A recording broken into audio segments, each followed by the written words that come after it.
Elementary school after it was put on lockdown yesterday.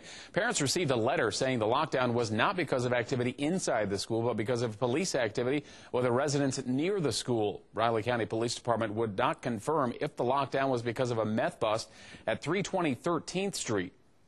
I was kind of surprised. I didn't think the drug presence was that close to Ogden Elementary. I thought it was a good cautionary measure. I think they did the right thing, protect the students, keep the students inside should something happen outside the school. 26-year-old Audie Austin and 24-year-old Amy Towles were arrested for manufacturing meth and possession of drugs. They are each being held on $50,000 bond. Topeka police are still looking for two people of interest in a stabbing from yesterday. Police were called to 309 Northwest Fairchild just before 9 yesterday morning. They found 43-year-old Robert Gibson with a stab wound, reportedly to the leg. Police are trying to find 44-year-old Wilson Ray Noriega and 42-year-old Leanne Marie Sanchez. Anyone who knows where they might be or has any other information about the stabbing is asked to call Crime Stoppers at 785-234-0007. Junction City police are hoping surveillance photos will help nab a thief. These photos were taken at the Cessnick gas station on Washington Street in Junction City Sunday.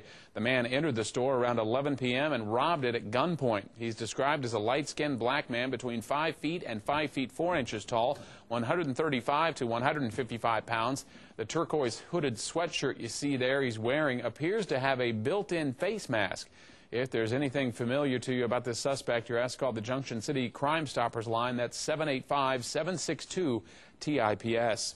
An investigation is underway after a student was killed in an accident on the Cloud County Community College campus. The Concordia School says it happened around 4 o'clock yesterday afternoon. Freshman Ridge Reed from Rossville was the victim. Because the case is under investigation, the Kansas Highway Patrol said they're not releasing many details on exactly what happened. A 13 News viewer whose child attends Cloud County tells us that Reed's vehicle somehow ran over him. Cloud County students and staff held a vigil last night. They're planning another one sometime Friday. And now we take a look at our national stories. Josh has that in the newsroom. Josh? Good morning, Dave. Officials don't think they'll find 11 missing oil workers. That tops a look at some of the national stories we're following in the newsroom this morning. Officials say the chances are slim that 11 missing oil workers have survived a Tuesday night explosion off the coast of Louisiana. The deepwater oil platform they were on sank into the Gulf of Mexico yesterday. There's now concern it could spill more than 300,000 gallons of crude a day into the water. 11 suspected pirates could appear in Virginia federal court as early as today. They're accused of firing on 2 U.S. Navy vessels in 2 separate incidents off the coast of Africa. The suspects were flown to the U.S. Thursday. And there will be no exceptions next week when a new rule goes into effect for airlines.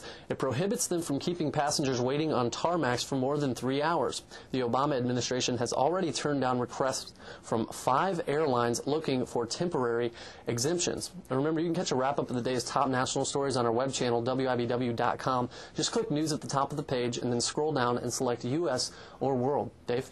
All right, thanks, Josh. And a storm yesterday morning in Manhattan left a reminder that spring is here. The Manhattan Mercury reports lightning struck this 80-foot-tall silver maple at 14th and Colorado Streets yesterday morning. Jeez. Large pieces of the tree landed as far as 60 feet away.